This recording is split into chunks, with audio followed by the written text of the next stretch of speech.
Coverage you can count on is being everywhere news happens. Here's a story you will only see on WRAL. We watched as this man argued with police. He ended up on the ground with officers all around him. We have some breaking news out of the governor's office in the last 5 minutes. Ariel Clay joins us live with what she has learned in just the past hour. Today, WRAL went to a ceremony changing the lives of veterans who need a helping hand. It feels like home. Paying our service members back for all they've done for us. WRAL News. Coverage you can count on every night at 6.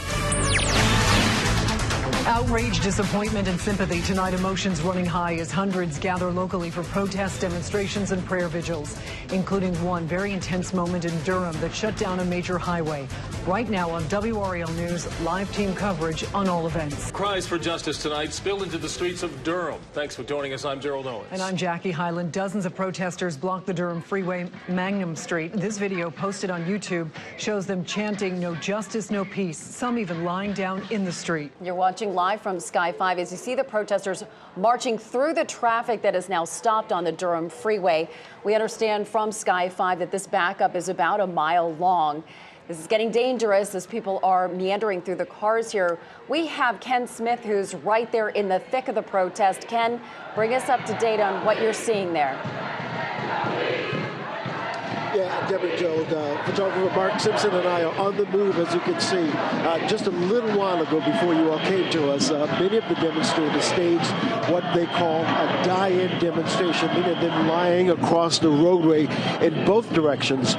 We were just at Duke Street and Highway 147, but right now they're back on the move, as you just mentioned. They're walking through the crowds in the southbound lanes of Highway 147 at this point.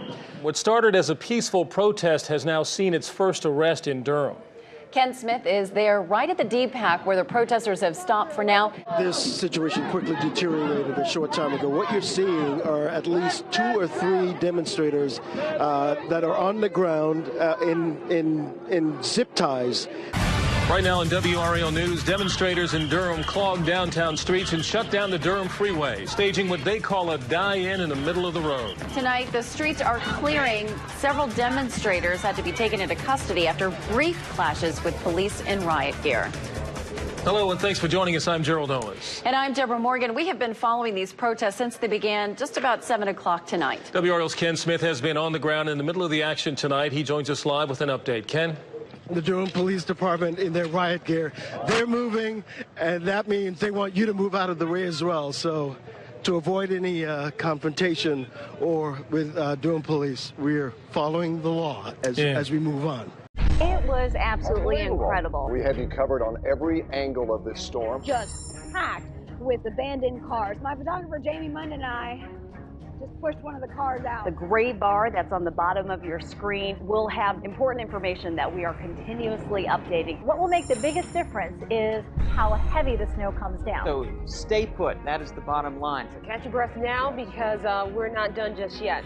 WRAL News. Coverage you can count on. People are stuck everywhere at a complete standstill, describing situations where cars are going off the road. It can be frightening. I had both hands on the wheel, just kind of gripping it, just frustrated and scared and nervous all at the same time. It turned into gridlock down here, and I said, oh my God, this is heading your way. The southbound traffic is absolutely at a standstill. Look at how people have just kind of slid off the road all over the place. This is indicative of what we are seeing around this area right now. If you don't have to be out here, certainly don't. Some NC State students in the area helping out those folks who are struggling to get to their destination. We had a chance to speak to one driver who said, you know, she threw her hands up. She gives up because she's stuck. She can't move. And the governor told us at 10:15 this morning, if you don't have to be out, don't put your stupid hat on. Obviously, a lot of people were not able to get where they needed to go until now, and they are paying the price as we speak. David and Deborah. And you will get an earful of I told you so's.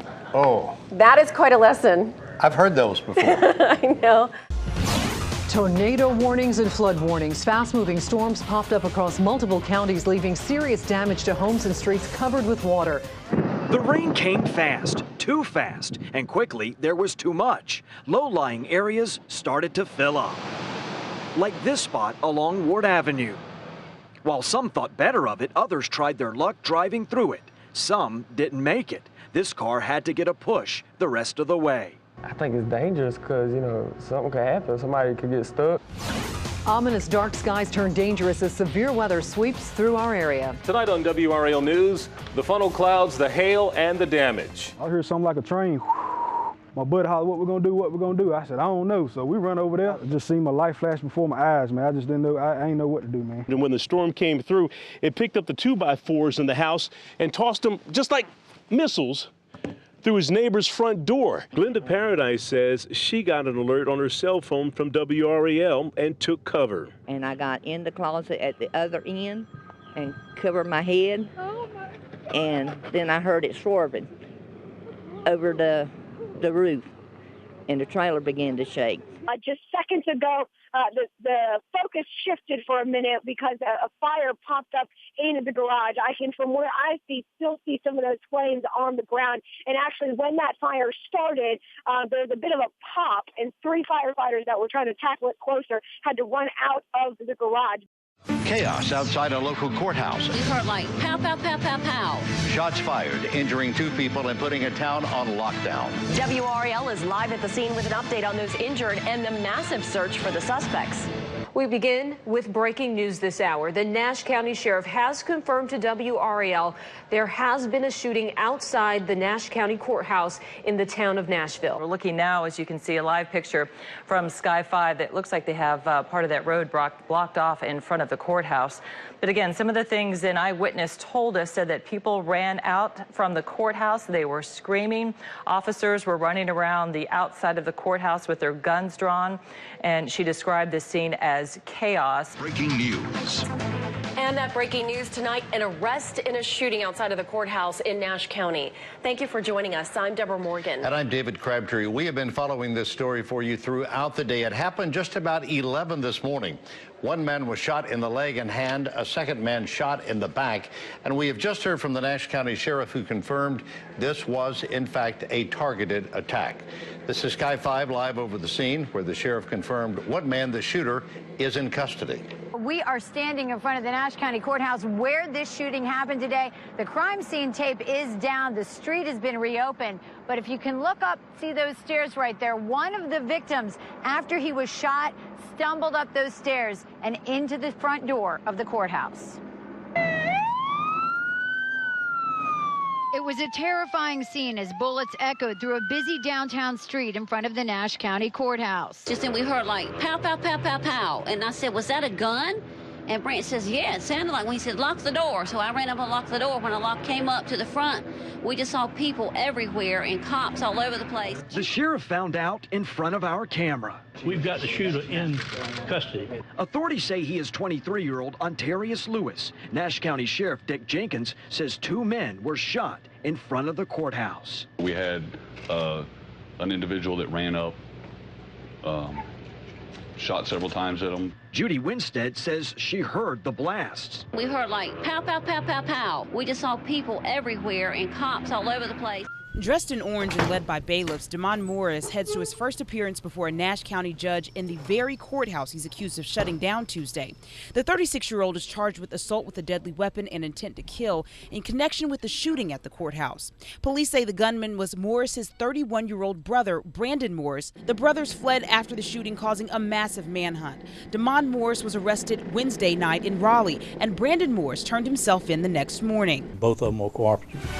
Breaking news this noon. 1 person is dead. 4 people have serious injuries after a construction accident at Northern Wake Tech's campus. Live team coverage is straight ahead. We're following breaking news out of Raleigh. At least 1 person is dead and 4 are injured after an industrial accident at the Northern Wake campus. You're looking live from Sky 5 right now. This accident occurred about 10 this morning at a construction site on campus.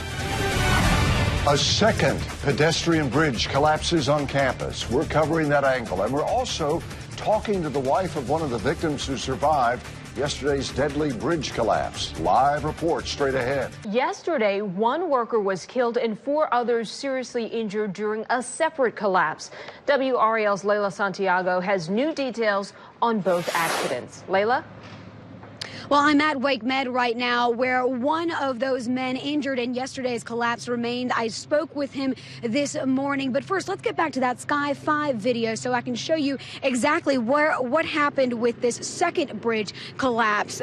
This was at Wake Tech North, where Sky 5 is showing us where another bridge collapsed overnight. Wake Tech officials confirming that this bridge did have a similar design as the first one that collapsed yesterday. And you can see in that video, they're really not that far apart. You can kind of still get them in one photo because they're pretty close to each other. I spoke to one of the two in fair condition this afternoon, and as you might imagine, he and his wife are just trying to make sense of it all and process what has happened in the last 24 hours. Get back! Y'all need to get back. Let them handle it. I'm telling you, man. Moments after the bridge collapsed, chaos can be heard in this video obtained by Que Pasa newspaper. Moments later, Doris Candela learned her husband, Carlos Chavez, was at the center of it. And when she called him, then the officer answered and he was like, we're taking him to the hospital. She would go on to learn a bridge had collapsed on a construction site at Wake Tech North. Chavez was one of 5 men who fell and was trapped. 4 of them injured, 1 died. He was like in shock. He was like, I don't know how I'm alive. Well, Hernandez has worked on construction projects like this for about 30 years, he tells me. He's been injured before, nothing like this. He hurt his neck, he hurt his back, all that when he fell about 40 feet when the bridge collapsed that day. No one knew what was going to happen, he says. If Jose Hernandez knew what was going to happen Thursday morning, well, this would be a different story. But he is here with a neck brace, surrounded with the comfort of his faith in his own home because of what happened Thursday morning at a construction site on Wake Tech North campus. He was one of the 5 men at the bottom of a trench when a bridge collapsed. Moments before his rescue, it was like a bomb, he said, a loud noise and then a steep fall. What went through his mind, if I can open my eyes when I land, then I won, he said. Hernandez, you can see, opened his eyes, but not everyone did. He told his good friend, Jose Rosales, hold on, hold on. Rosales was trapped under a board, not responding. Hernandez became desperate and tells us there was nothing he could do to save his friend. 3 days later, he can't find a way to sleep because it is troubling him. He also thinks about what could have happened to him. What could have happened to others? Something could have happened to the kids, he says. He's talking about the students of Wake Tech that one day would have been walking on that bridge. For now, though, he says it's time to move forward. Investigators are still trying to figure out what caused 2 bridges under construction at Wake Tech's North Campus to collapse this week. Now, we're hearing from the family of the man killed in that first collapse for the first time. I spoke with his family, now dealing with what happened on that construction site in more than one way. You really don't even need to understand Spanish to understand what she is communicating is pure pain. Sonia Lopez is a woman whose life changed Thursday morning when a bridge collapsed during construction at Wake Tech North. It was my husband, she says. Her husband was one of the 5 men trapped when the bridge came down. It was her 42-year-old husband, the father of 3, who didn't make it. She says she has to be strong for her kids. She needs strength now because something else changed when that bridge came down. Her brother, Omar Lopez, was also one of the 5 trapped. She tells us he survived and is recovering after surgery on his spinal cord. Adding to the family's troubles, the unanswered questions, especially after another bridge on the construction site collapsed just hours after the first one. The family says no one from the companies involved has reached out to explain anything or offer help. So she's turning to her family and that strength to find a way to cope with the pain. A WRAL investigates exclusive. The accident at this year's state fair you didn't know about until now. You heard a snap and then you heard slapping of cords. felt like I was flying and then falling and everything at once. When I got to her, she's just on the ground shaking and, "Mommy, why did it drop me?" There's been accidents, serious accidents where children have been injured, and this really needs to stop. A WRAL Investigates exclusive tonight at 5:30. An amazing rescue by the FBI of a man from here in Wake Forest 5 days ago. You won't believe the details. Now to a story that is making national headlines today. 5 days after he was kidnapped from his home and taken to an Atlanta apartment, a Wake Forest man is safe tonight. The FBI says his kidnapping was an elaborate plot. It appears to be directly related to his daughter's work as a Wake County prosecutor. Frank Jansen was reported missing on Saturday. The FBI rescued him last night from an Atlanta apartment just before midnight. David, what an unbelievable turn of events in the last 24 hours. Frank Jansen's nightmare started Saturday morning when he was kidnapped and shocked with a taser at the front door of his Wake Forest home. He spent 5 nights in the hands of a group of very dangerous people. Monday, Jansen's wife received a text message from kidnappers threatening his life and making demands. She also received a photograph of her husband tied to a chair. I can tell you Mr. Jansen was targeted by a group as part of an elaborate kidnapping plot. Investigators linked the text messages to a cell phone they say was being used by 49-year-old Kelvin Melton, an inmate at a prison in Butner. Melton was previously prosecuted by Frank Jansen's daughter, who is an assistant district attorney, and as a result, Melton received a state sentence of life without parole. Wednesday night, the FBI intercepted a call from kidnappers discussing how they were going to kill Jansen and bury his body. Just before midnight, they entered an apartment in Atlanta and rescued him. The 5 suspects were in court for the first time this afternoon in Atlanta. WRAL's Brian Mims was the only Raleigh reporter in the courtroom during that hearing. He continues our coverage now live in front of the apartment where Frank Jansen was rescued. Brian. Monica, this is it right here, number 263 in the Forest Cove Apartments, right across the street from a federal penitentiary. Oh my gosh, across from a federal prison, all this happened. Unbelievable. Be up to the minute. Breaking news, Sky 5 live over the scene. We will bring you details as they happen. With a fractured neck, broken fingers, and stitches in her head, Joyce McNeil braved sweltering temperatures to tell her story. I kept saying, please stop beating us.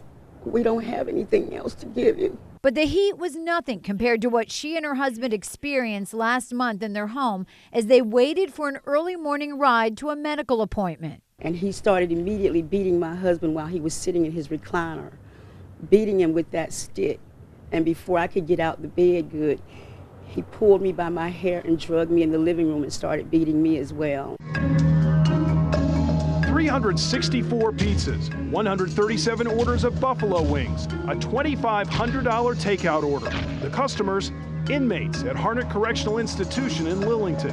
It's all part of a fundraiser for the only all-inmate JC's chapter in the state. This type of activity, the fundraiser part of it, is about inmates doing something positive. Valerie Russell heads up the Department of Correction Rehabilitation Program. She says the charitable aspect of the Behind Bars food fundraisers outweighs the fact that inmates get a pizza and wing party. Between the service clubs, the programs that we offer, they're very interested and eager to give back, to show the world maybe that they have changed and that they can change. The food part of it is not really the thing to focus on. It really is focusing on an opportunity to do a positive thing and make a contribution. But not everyone sees it that way.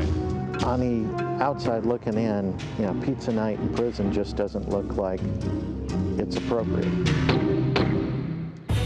Tonight on WRAL News. And they tend to try to hide from us, so we have to find them. From the capture to the courtroom. This is a dangerous job. Very dangerous. Very dangerous.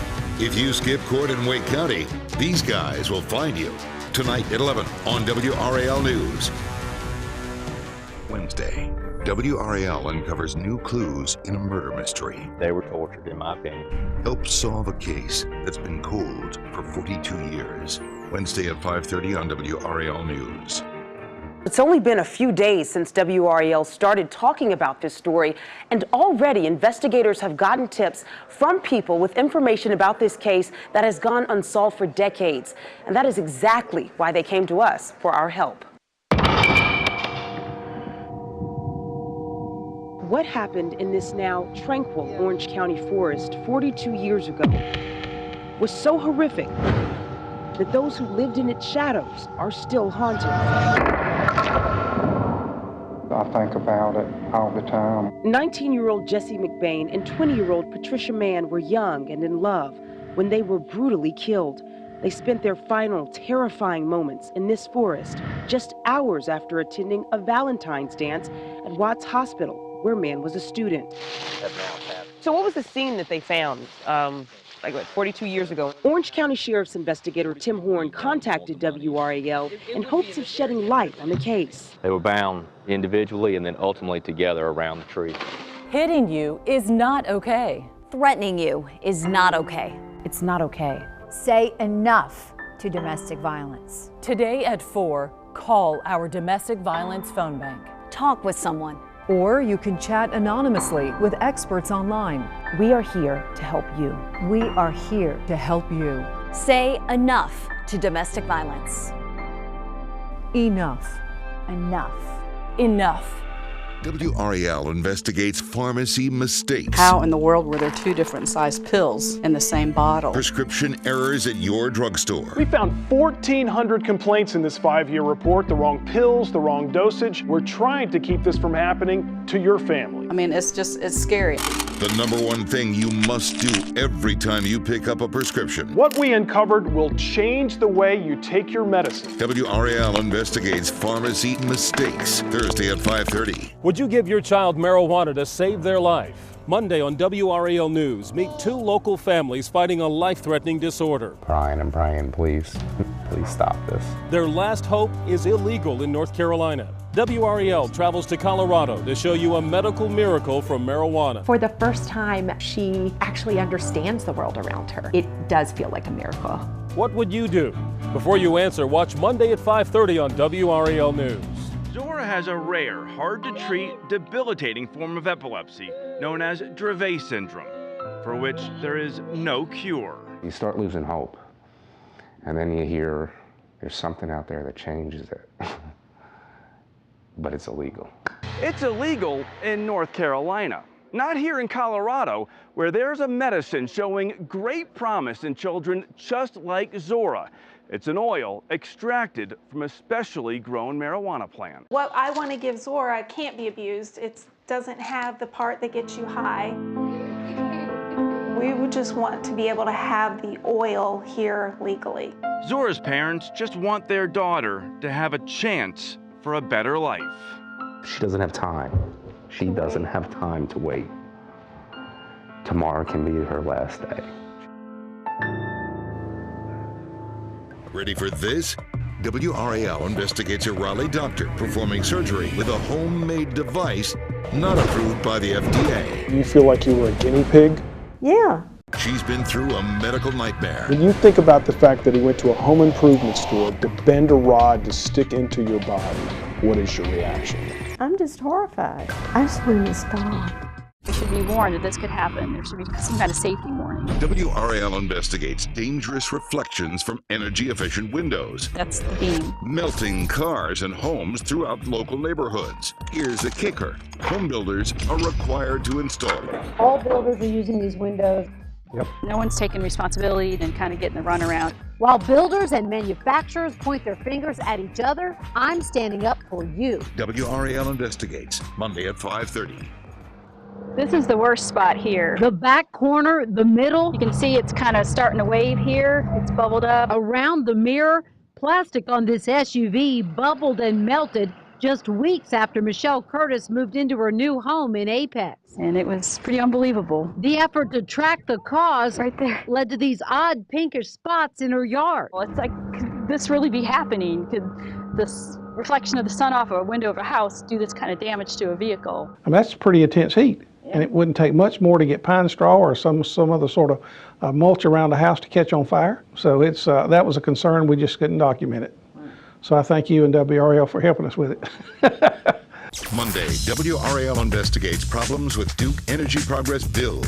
Customers charged late fees when their bill was paid on time. We knew we had paid it. Even the power company admits it's a fiasco. We didn't expect that we would have the issues that we had, and it was unfortunate.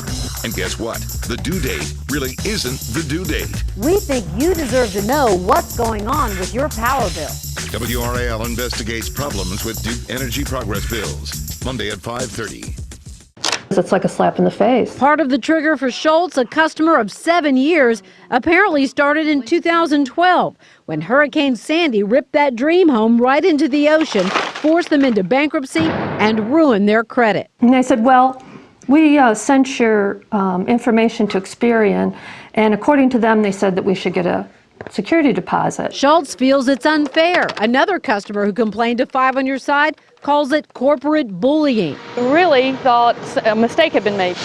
Majewski agrees and, like the others, feels at the very least the added deposit should not just appear on your monthly bill. I think that a phone call was justified rather than just all of a sudden a $26,000 bill. Anything would have been better than the shocker of opening a bill with that amount owed to them. We're about 25 miles south of Buffalo right now. We looked at the radar and purposely drove into the heaviest band that we could find. Flying into Buffalo, you'd expect to find a little snow on the ground. That's quite a bit of snow. Luz de Jesus lives in Anger. She booked her flight to Buffalo months ago to come see family. They've gotten over 6 feet of snow. They were completely housebound. What is it like to see snow come down and accumulate that fast? It's scary. Yeah, I bet. It really is. And if you've been around here for any time at all, you know that Chief Meteorologist Greg Fishel actually loves, and we mean loves the snow. Passionate about snow. Nearly 3 years ago, he asked to go to Mount Washington, New Hampshire, home of the world's worst weather. So it shouldn't surprise anyone that Greg found his way into the middle of a record-setting snowfall. It is a double-edged sword. There's no question about it. You've got people that are experiencing structural failure in their homes and worried about the roof collapsing, especially with the thaw and the rain coming. So it isn't all fun and games. But I'll tell you, 1977, an incredible winter, and the blizzard that struck Buffalo that year was the benchmark for many, many, many people until this week. Looking for some good pictures, right? Just ask anyone with a shovel in their hand. This is worse than 77. The round 2 hit us. Now I'm shoveling out for the second time from round 2. Tonight, WRAL investigates a debt scheme targeting military members. This has got to stop. A nationwide retailer accused of charging high prices, extra fees, even filing lawsuits against soldiers fighting overseas. Is this the world you fought for? It absolutely makes me sick. I've been investigating this company's dealings with service members for months. There's a point where you're just taking advantage of people. It's particularly bad when you do it to the military. WRAL investigates tonight at 5:30. Our sons this day have set upon a mighty endeavor. A day that changed the war. The water was over my head. A day of sacrifice. Was there a time you thought, I may not make it out of here? A day that turned young men into heroes. Tonight, 70 years later, WRAL honors local veterans. A mighty endeavor. WRAL remembers D-Day.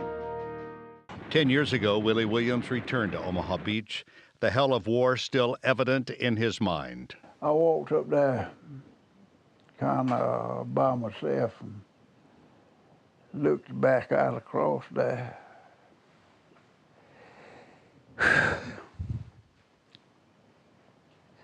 It's something. I'm sorry. This country came together like it's never come together again. God laid his hand on us, and I'm thankful for that. They're all here now to see two buddies band together again in baggage claim. And now a text. They landed. And now... Oh, there he is. A German Shepherd goes straight for his wolf. Iris. Come here, bubbies. Come here, bubbies. Come here, Iris, a good boy. The name is Iris, a bomb-sniffing dog who smelled his way through more than 100 combat missions with Staff Sergeant Wolf. Saved lives, that dog. Like that time they were about to cross a bridge. Iris sniffed, stopped, sat. So there was an IED under the bridge that we were parked on that... Did his job well, that dog. We didn't lose one soldier or one piece of equipment through every mission. We didn't blow up. Everybody came home. And now Iris is home, retired to the good life of belly rubs and squeaky balls. It looks great. It had been a long time, but they're inseparable for good. And now the family picture is complete. Attention. Boy Scout assemblies follow a strict protocol. Color guard, advance. It's a way of defining their role in the world. I will do my best to do my duty. They rarely go off script. But then again, they rarely have a scout like Noah Spivey. I wouldn't say I'm the best scout, but I try to be. I'm going through a disease called Ewing sarcoma, which is a bone cancer. Cancer. Noah is battling a rare bone disease. He's just an amazing son. He's the love of my life. You know, and sometimes I ask the Lord, why does this have to happen to me? With tears flowing, the Scouts gave Noah a second honor Tuesday night, the Heart of the Eagle, for embodying the life a Scout should lead. The Scout is trustworthy, loyal, helpful, friendly, courteous, kind, obedient, cheerful, thrifty, brave, clean, and reverent. And one more to add to that list. No regrets. No regrets. On election night, count on WRAL News for unmatched coverage on 3 channels and WRAL.com. Team coverage of the Senate race the entire country is watching. The fastest results. Online interactive maps, including new live precinct-level results. See how your neighborhood is voting. Analysis with context and depth from our @NC Capitol team. And victory and concession speeches as they happen. Election night on WRAL is coverage you can count on. Watch it, search it, stream it. Daryl, several big races tonight, but none larger than the Republican primary for the U.S. Senate. Not all of the votes are in, but enough are in that House Speaker Tom Tillis has been declared the winner with about 45% of the vote. The mood of the crowd absolutely jubilant. Well, we did it. How would you vote to specifically deal with those millions of people who are currently here illegally tonight? We need to take away the entitlements Does that mean they you would automatically deport them? Yes, if they're caught, we deport them. And then who pays for that deportation? I mean, Who's we're talking 12 million people. David, who's paying for them now? We're paying for their health care. We're paying for their HUD housing. All of you want to increase the size of government and government spending. So you talk about deporting 12 million people. That's a huge cost to this country. You know, it's almost as if, as an entertainer, you believe that you can just go in with a song and dance and, you know, change the minds of our military leaders because you're going to impress them so much, and those pink slips are going to be torn up and thrown up into the air, and everyone is just going to rejoice. That isn't the way that it works. But the most embarrassing reality show right now in the country is Congress. And the most entertaining thing is to hear that you say you worked really hard, but when you finally submitted a proposal months and months after we knew that the 440th would be removed, you submitted it late and it didn't even make it into the bill. And Robbinsville is almost as far west as you can go in North Carolina. Tennessee is just a little ways over those mountains. Graham County is rich in natural beauty, but its economic landscape isn't so pretty. It's something you can see here on Main Street. And she fears her town is dying. This year, Stanley Furniture, once employing nearly 500 people, shut down and locked up. Many people now have to leave the county for a paycheck. We need help. We need money coming in. To supplement her own income, her florist doubles as the state license plate office. I've never seen a florist, a floral shop, and a DMV together. Well, it's a great business strategy. Yes, I'm here to help you, your parents, your grandparents, any senior you love, for that matter, enroll in Medicare.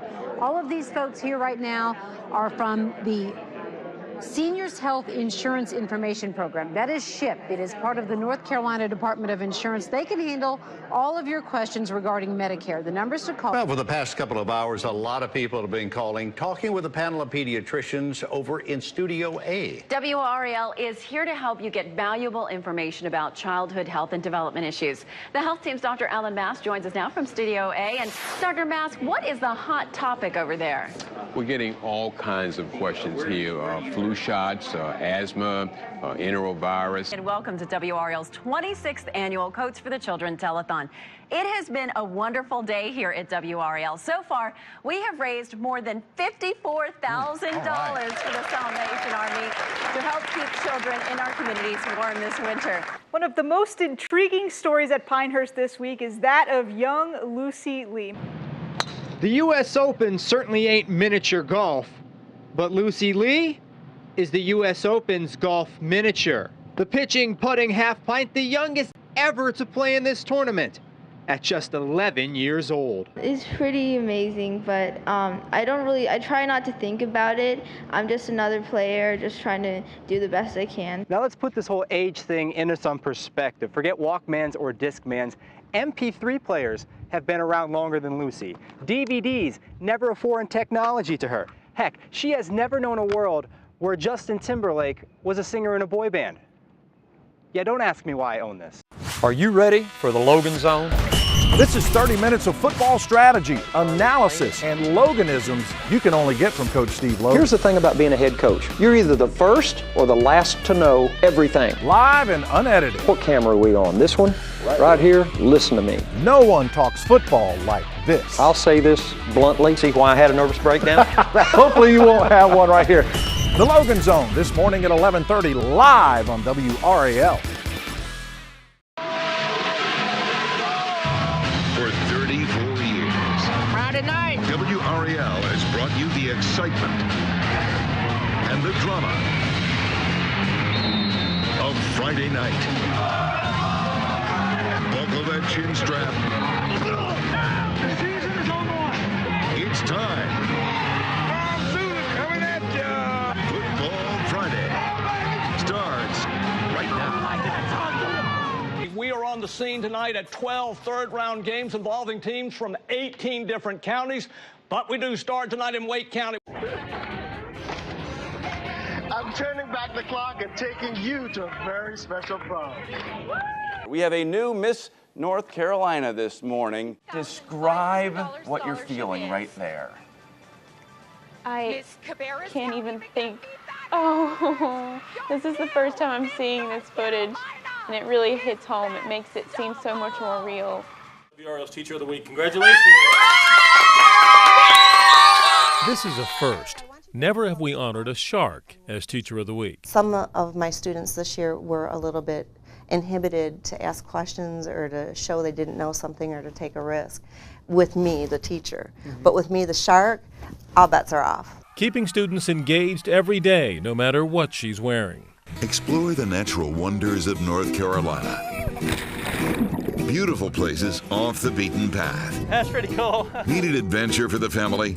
Watch Nooks and Crannies, Friday at 5:55 on WRAL News.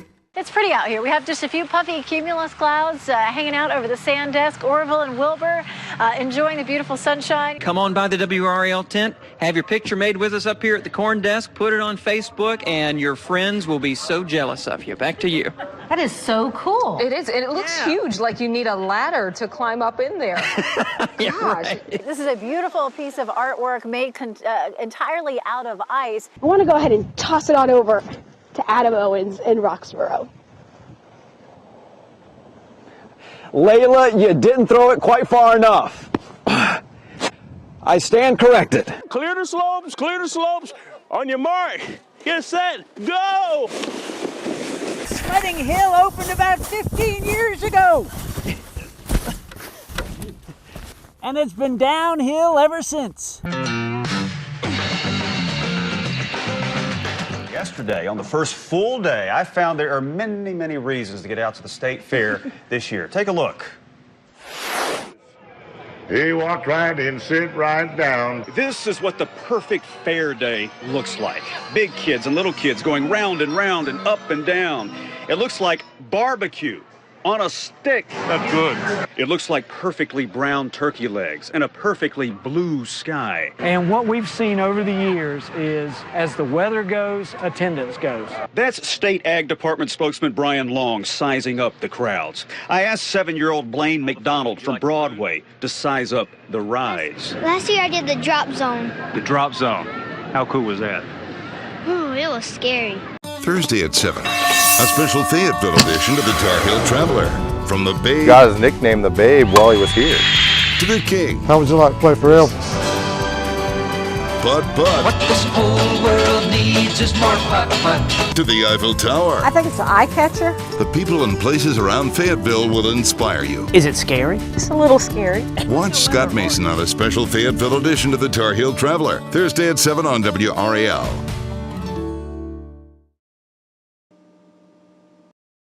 An amazing rescue by the FBI of a man from here in Wake Forest 5 days ago. You won't believe the details. We never thought it would turn out like this. For the first time, we hear from the family injured in the State Fair Vortex accident. We're warming up for a great weekend. I'll tell you how long we'll see 70s and higher. WRAL News starts right now with breaking news. We are following the developing story involving the kidnapping of a Wake Forest man and his safe return home. But first, we have some breaking news we want to get to. Hello, everyone. I'm Monica LaLiberty. And I'm David Crabtree. Deborah Morgan has the evening off. Sky 5 was over Northgate Mall just a few moments ago, where police are there in a very large presence. We are told they responded to calls of shots fired in the area. They tell us there were shots fired in the parking lot at the mall. A deputy chased a male believed to be the suspect and caught that male, but they've not given us any additional information or a name. We will keep you posted on this breaking and developing story as we get new information. Now to a story that is making national headlines today. 5 days after he was kidnapped from his home and taken to an Atlanta apartment, a Wake Forest man is safe tonight. The FBI says his kidnapping was an elaborate plot. It appears to be directly related to his daughter's work as a Wake County prosecutor. Frank Jansen was reported missing on Saturday. The FBI rescued him last night from an Atlanta apartment just before midnight. 5 people were arrested. They all appeared in federal court late this afternoon. We have team coverage over the next 90 minutes. Brian Mims is in Atlanta digging up information about the suspects. Julia Sims is in the neighborhood where Jansen lives. We begin, however, with Amanda Lamb, who has more on the investigation and the motive. Amanda? David, what an unbelievable turn of events in the last 24 hours. So many law enforcement agencies came together to make this happen. Now, the FBI won't go on record saying exactly what the motive is in this case, but they have connected some of the dots for us. They tell us the kidnappers wanted a man out of prison, a man who was put in prison by a prosecutor, the victim's daughter. Frank Jansen's nightmare started Saturday morning when he was kidnapped and shocked with a taser at the front door of his Wake Forest home. He spent 5 nights in the hands of a group of very dangerous people. Monday, Jansen's wife received a text message from kidnappers threatening his life and making demands. She also received a photograph of her husband tied to a chair. We can only imagine the uncertainty, confusion, and fear he experienced. Behind the scenes, local, state, and federal law enforcement worked around the clock to locate Jansen. I can tell you Mr. Jansen was targeted by a group as part of an elaborate kidnapping plot. Investigators linked the text messages to a cell phone they say was being used by 49-year-old Kelvin Melton, an inmate at a prison in Butner. Melton was previously prosecuted by Frank Jansen's daughter, who is an assistant district attorney, and as a result, Melton received a state sentence of life without parole. Wednesday night, the FBI intercepted a call from kidnappers discussing how they were going to kill Jansen and bury his body. Just before midnight, they entered an apartment in Atlanta and rescued him. I can tell you that 5 individuals have been charged with federal kidnapping charges. And the Jansen family, we need time to heal from this horrifying experience.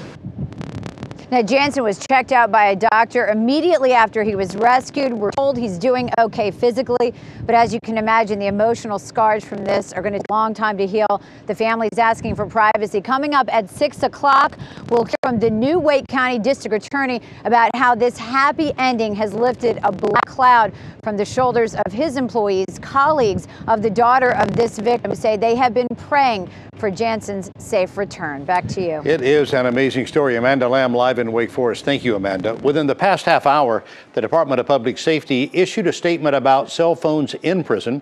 Secretary Frank Perry said in part, the department is concerned and will aggressively investigate and take action against offenders offenders and staff involved in using cell phones to conduct criminal activity from inside prison walls. Now to Frank Jansen's neighbors who live with fear and concern for the past 5 days, wondering what happened. Police couldn't give any details of what they knew until Jansen was found. Obviously, tonight they are very relieved that he is safe. Julia Sims continues our team coverage from the neighborhood. Julia, I do imagine, though, they are still very concerned. They certainly are. And, you know, Monica, this is a story that's garnered a lot of attention. We've seen national media here in the Heritage neighborhood throughout the day. Neighbors tell us that everyone had their own theory as to what may have happened, but I don't know if any of it really came close to the real thing. The bottom line tonight, Frank Jansen is safe and alive, and neighbors here say that makes it a good day. While Frank Jansen's home sat surrounded by crime scene tape, neighbors' thoughts understandably went to the dark side. Oh, I was very disturbed. But the mood in the neighborhood noticeably lightened as news spread about Jansen's rescue. I was beginning to think, you know, it's been so long, I didn't think we were going to find him alive, but I'm very happy that we did. I've been praying for him every night. Many neighbors didn't want to talk on camera, telling us simply they're relieved. Others, though, said questions remain. You know, the issue's kind of solved. They found Frank, but we don't know what happened. Law enforcement officers offered some answers about the unbelievable tale that started here in a quiet Wake Forest neighborhood. But neighbors understand they may never know all the details. The crime scene tape is gone now, but if you look closely, you can see fingerprint residue on the Jansen's front door. A reminder perhaps this story could have had a very different ending. I guess big sense of relief here. Yeah, big sense of relief. Now, the neighborhood is not completely back to normal. A Wake Forest police car and an unmarked SUV with 2 officers are sitting in front of a home here within the neighborhood. WRAL has learned that one of Frank Jansen's relatives lives in that house.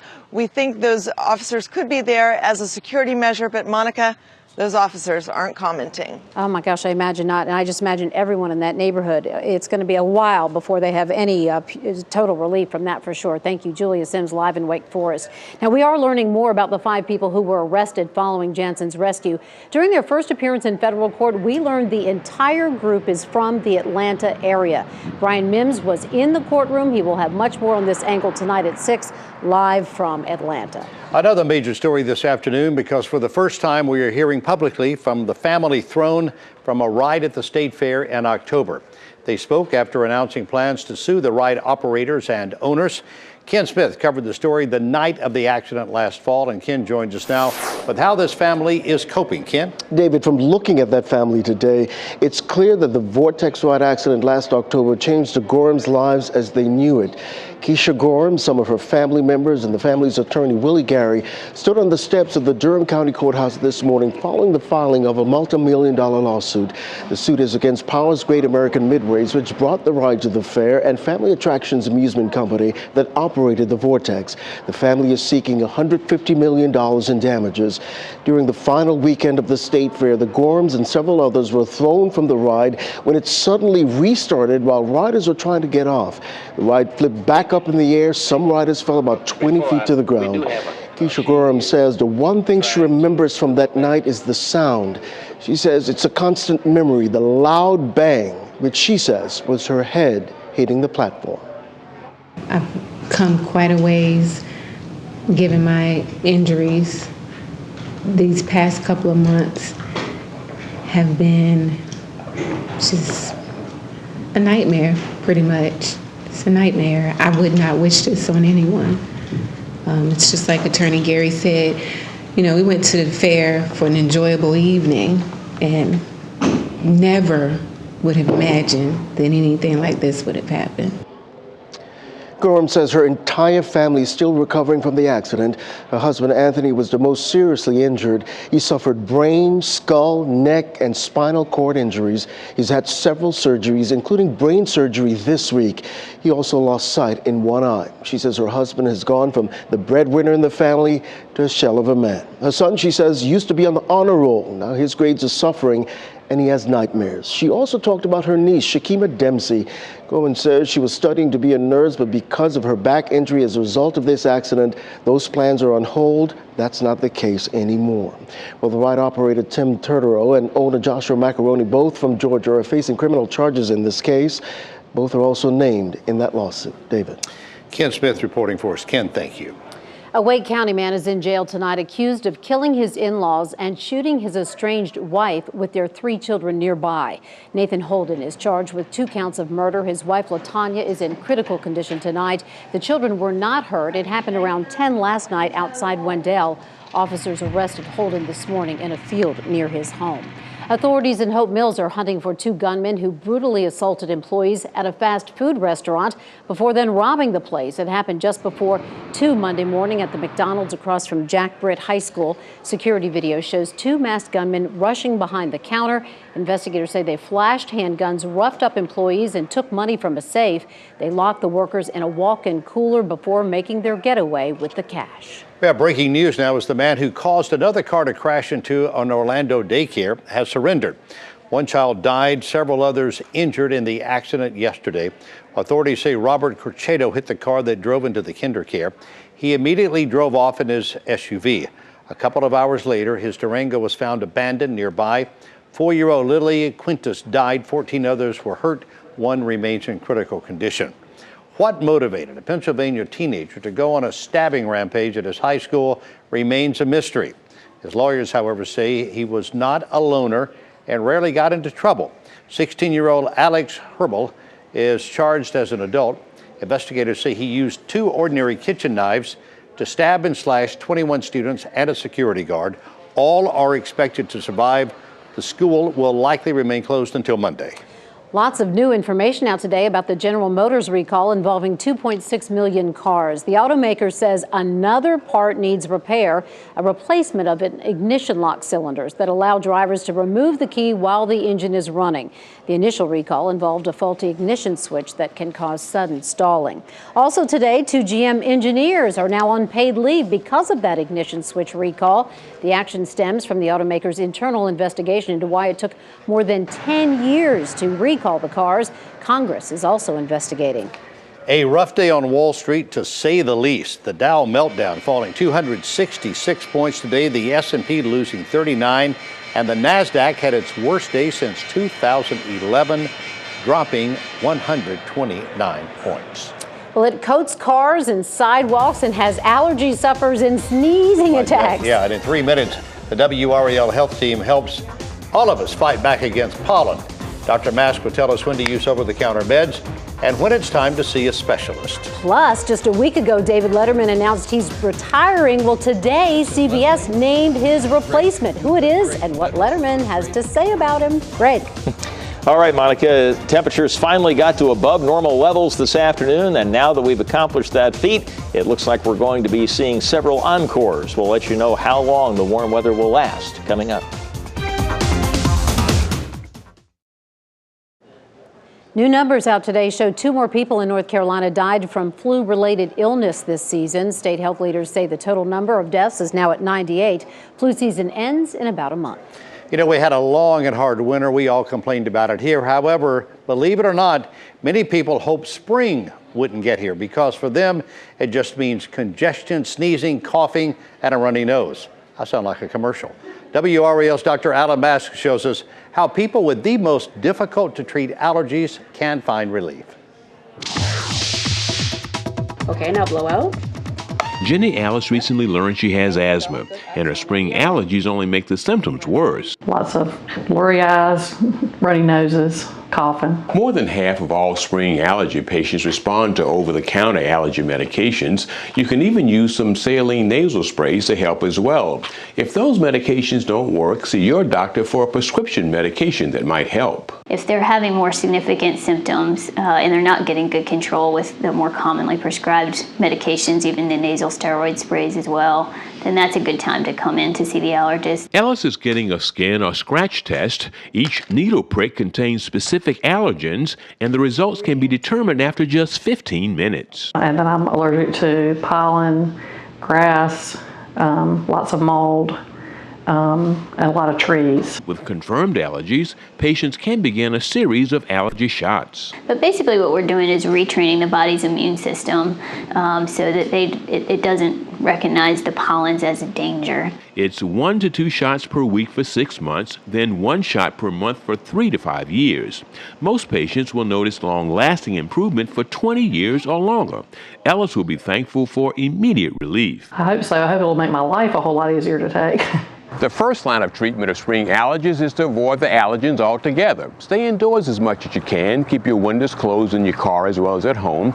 Use a high-quality allergy filter in your ventilation system, and when cutting the grass, use a mask. I'm Dr. Alan Mass with the WRAL Health Team. And unfortunately, the worst is still to come, because if you think the tree pollens are bad, Dr. Mass says in another couple of weeks, when grass pollens will become a problem for spring allergy sufferers, it will be equally as tough. Now, I was out today. This is really a red tie, but because of all the pollen you see, it has turned yellow. Yes. Yeah, right. I like that. Mm-hmm. I know that some backsides are yellow because anywhere you sit is yellow. You know what I'm saying? Yeah.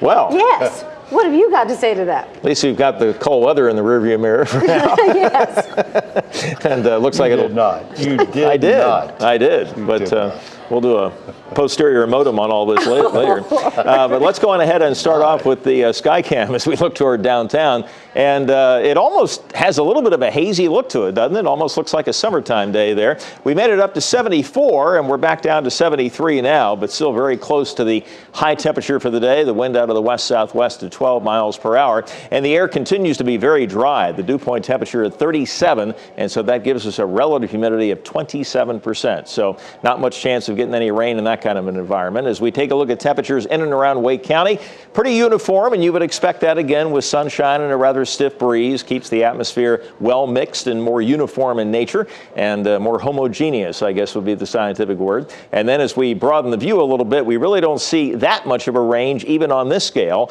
72 at Roxborough, 77 down here in Fayetteville.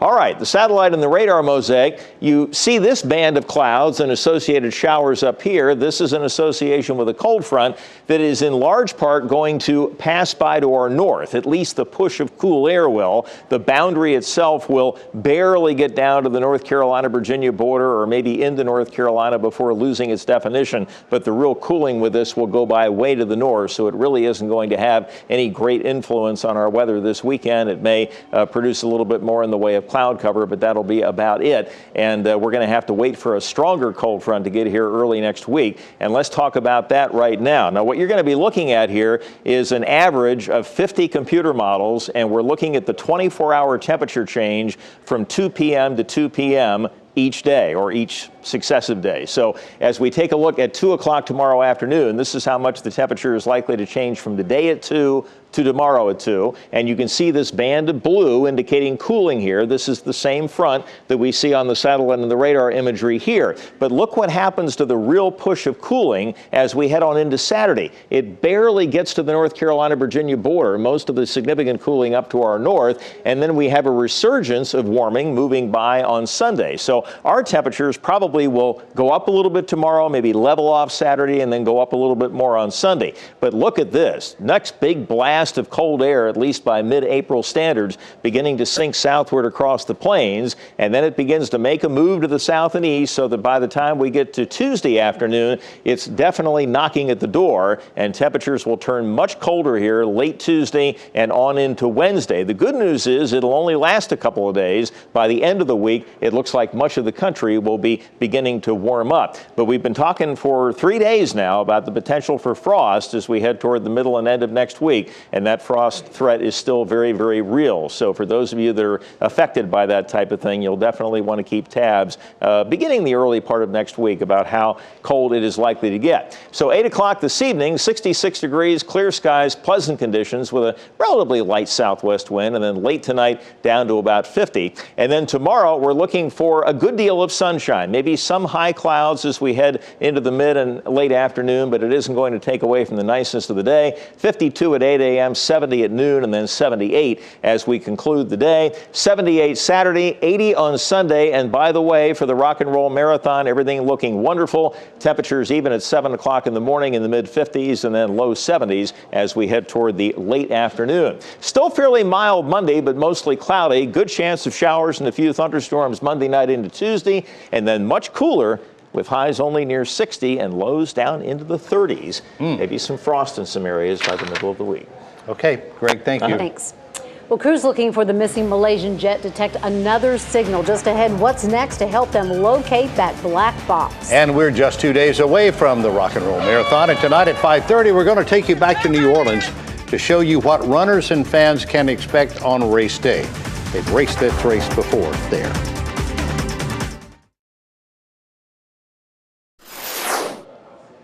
A quick update for you now on that breaking news at Northgate Mall in Durham. Police are investigating reports of shots fired there. Durham police tell us that it happened in the parking lot. It all started around 4 o'clock this afternoon. A deputy chased a suspect, then caught him. No one was hurt.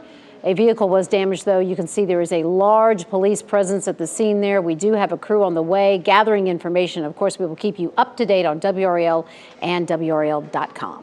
It didn't take long for CBS to name the replacement for David Letterman. Comedy Central Stephen Colbert will take over the Late Show next year. Signed a 5-year deal. When the South Carolina native takes over, he won't be doing the same character who hosts the Colbert Report. That character will retire. Letterman announced retirement plans for himself 1 week ago. He said in a statement, "Stephen has always been a real friend to me. I'm very excited for him, and I'm flattered that CBS chose him." A timetable for the changeout has not yet been announced. Excited about that. Well, the May primary is still a couple of weeks away, but tomorrow is the deadline to register to vote. Because of new laws in North Carolina, you can no longer register to vote and then vote on the same day. So this year's deadline is tomorrow. We have a link to register along with Q&A about the changes to voting laws on WRAL.com. Crews searching for signs of the missing Malaysia airplane have detected another signal in the Indian Ocean.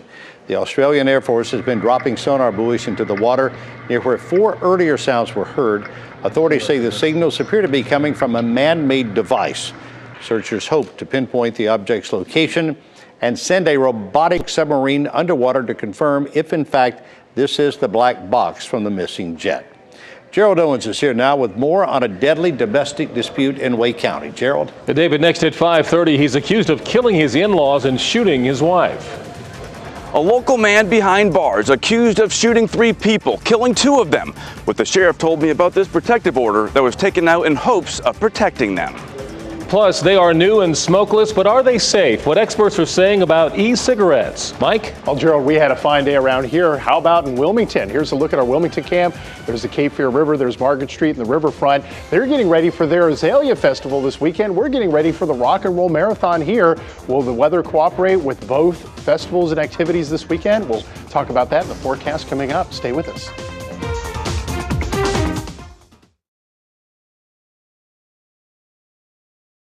WRAL talked to his girlfriend about his character and relationship with the victim. Mike?